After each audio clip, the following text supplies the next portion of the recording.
Hello mga ka-Vibes, this is episode 8 of RL Vibes, and in this video, we will be tackling Mary Alston Hall. Let's go. This is yung entrance natin. So this is the entrance of Mary Alston Hall. Let's go inside, no? Yeah. So once you enter, makikita niyo dito yung lobby natin. Hindi siya masyadong fancy, ano, kasi walang event, di na nagagamit since summer break pa ngayon. So ayan. Anyways, let's go here. Ito yung front office simulation natin. Ito yung front desk natin, no? Yan. So, more on video, pang video rin talaga ito, pang shooting. Ganun. Next, let's go to the executive suite. No? Hindi ko na kayo tour ng masyado sobra-sobra. I'll just show you the room. No? Here's the housekeeping trolley and the public utility trolley. Ba't sila nandito? Kasi inaayos yung building ng housekeeping na. Yung may housekeeping room tayo, pero gagawing, parang mas papagandahin pa. So, kaya sila nandito. Next, wait lang. Hi! Next. Dito naman is our, parang, ayan, executive suite na natin to. So, yeah. Lawak ng bed, may aircon pa. Gumagana yan. Ang TV gumagana rin. And then, here, look at the CR. Yung, see? Another selfie, oh. Okay na, let's go. Quick lang to, quick. Let's go, guys. Up. Pagod na ako. Okay. Ayan. So, makita niyo dito, Harana Suite. No? So, this is just parang dorm siya dati, actually. Marianas dorm, Cordayo dorm, and then Imbaya Suite. And that's the fire exit there. So, here naman is the URDC. Actually, dati nasa ibang building sila. Nasa Antim Barsam Hall sila. Pero lumipat sila dito because aayusin yung building na yun. So, nandun rin yung housekeeping room natin. So, URDC is University Research and Development Center. Doon yung mga research, syempre, tsaka clearance. So, yan. Next is the, another room there, Pahoy room, and that's the CR. Male and female yan. Okay? Hindi nyo masyado makita kasi madali. Anyways, next. Sinulog Lounge. Let's go in na. Ayan. And open the lights. Okay. So, here's the Sinulog Lounge. Dito tayo para makita niya buong-buo. So, there. That's the Sinulog Lounge, ano.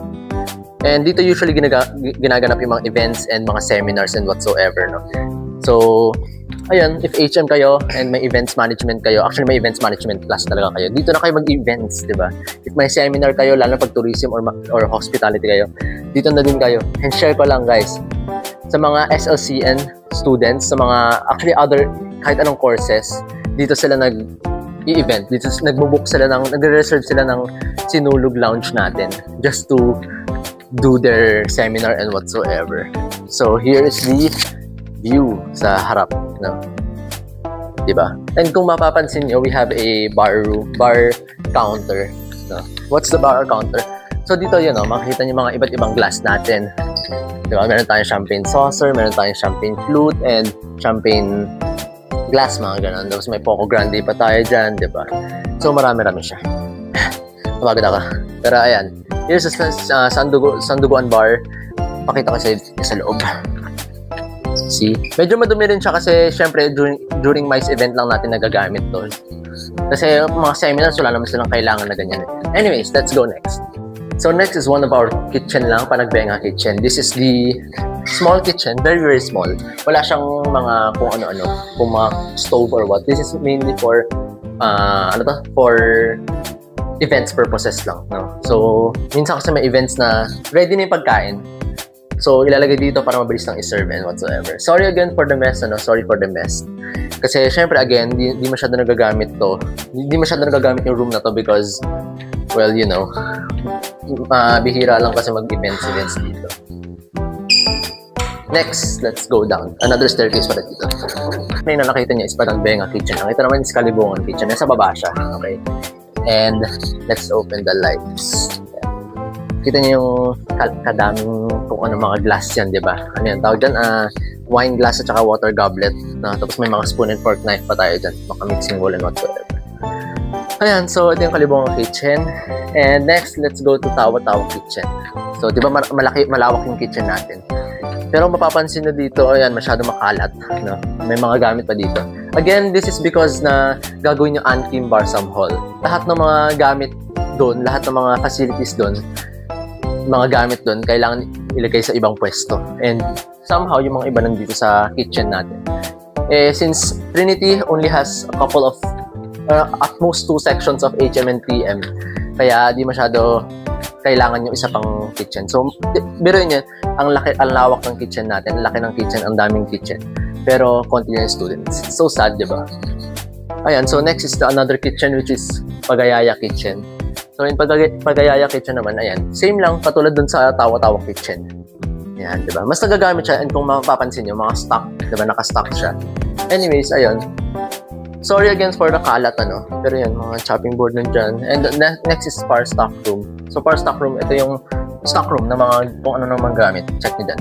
May mga measuring spoon, mga ganon, brush, and whatsoever. Diba? Hindi masyado kita because, wala na, umalis na sila. It's already around 5:30, no? Pero dito yung, there are 2 non-teaching personnel, which is Ma'am Girlie and Chef Franco. So, Chef Franco is really weak. Masaya siyang kasama, diba? Pero, huwag nilang talaga galitin. Yun lang. Let's go outside na, no? This is the last na talaga. So, next is yung Sunblends Cafe, which is the last na for Mary Alston Hall. So, Sunblends Cafe is actually parang, hindi siya talagang cafe, no? More on parang restaurant type siya kasi may mga sinaserve silang pagkain. Sadly, close sila. Okay. So, guys, di ko mapapakita yung loob niyan. But it is just a small cafe. Kung ano yung sa tingin yung cafe, yun yung itsura ng cafe dun sa loob. And may mga pagkain din sila. Pero I suggest na mag-dine in kayo kaysa mag-take out. It's because, well, kasi pricey yung ano niya. So, if nag-take out kayo, plus 20 pesos siya. So, it's not worth it. Okay? Ayan. So, here's the Mary Alston Hall. And that's the end na actually. Kung mapapansin niyo, ayan. Kanyang kalawak ang Mary Alston Hall. See? Pakita ko sa inyo yung totoong view talaga. So, this is the view of Mary Alston Hall. Malawak, diba? That's huge. Meron pa nga sa likod eh. May baking room pa, pero for the next video na yun. Ano? And pakita ko na lang sa inyo yung building na sinasabi kong i-renovate. Kaya madumi yung mga ibang parts ng Mary Alston Hall. So here it is mga kabay. This is the Ann Kim Barsom Hall. Ito yung i-renovate. So kung mapapansin nyo, ano siya, medyo luma na talaga ito. Diba? So i-renovate to and nakita ko na yung blueprint. It's so nice. No? So, pero makakagawa tayo ng video kung ano yung mga nasa loob para makita yung before demolition and after. Diba? Ganda. And so we are back sa lobby na ng Mary Alston Hall. And that is the end of our vlog. That's the end of our video for episode 8 ng RL Vibes. If you like this video, please give it a like, thumbs up, and then subscribe na rin, because we are our content is about Trinity.